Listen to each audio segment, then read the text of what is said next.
நல்லவர்களே, நான் உங்கள் நண்பன். இன்றைக்கு உங்கள்ட்ட நான் பேச நினைக்கிறேன்.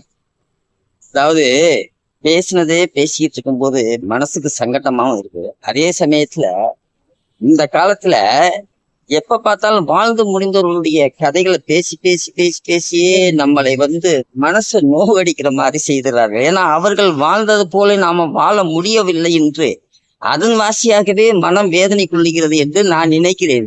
எப்படின்னா அந்த காலத்துல வருங்க, திருவள்ளுவர்ல இருந்து, ஞானிகள்ல இருந்து, சாதாரண மனிதர்கள் இருந்து, மகாத்மாக்கள்ல இருந்து எப்படியெல்லாம் தத்துவ வாழ்க்கையை வாழ்ந்து விட்டு முடிந்த கதைகளை இன்று அதை கூறி கூறி கூறி கொண்டு இப்படி இருக்கணும் அப்படி இருக்கணும் தன் வழியில் நடப்பதற்கு எந்த ஒரு யோசனையும் இல்லாமல் தன்னை எந்த ஒரு சூழ்நிலையிலும் மாற்றிக்கொள்ள முடியாமலே அதே சொல்லி சொல்லி இன்றைக்கு வாழ்க்கை ஓடிக்கிட்டு இருக்குது. அதை நினைத்து பார்த்து நாம எதுவுமே செய்ய முடியல.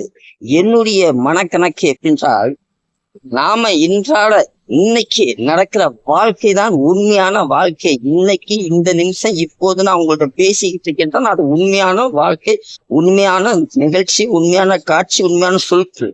இதைத்தான் நாம ஃபாலோ பண்ண முடியும். முடிந்ததையும் நடக்க போவதை நாம அறிய முடியாது.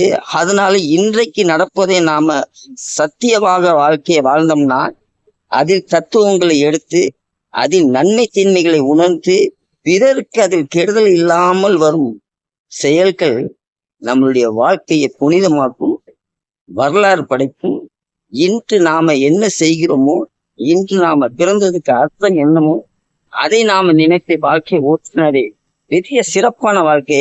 நான் உங்கள் நண்பன், உங்களில் ஒருவன். இன்று போய் நாளை வருகிறேன். என் மனதில் தோன்றியதை உங்களுக்கு நினைத்து பாருங்கள், சிந்தித்து பாருங்கள், நீங்களும் உணர்ந்து வாழ்க்கையை ஓட்டி பாருங்கள். நன்றி, வணக்கம்.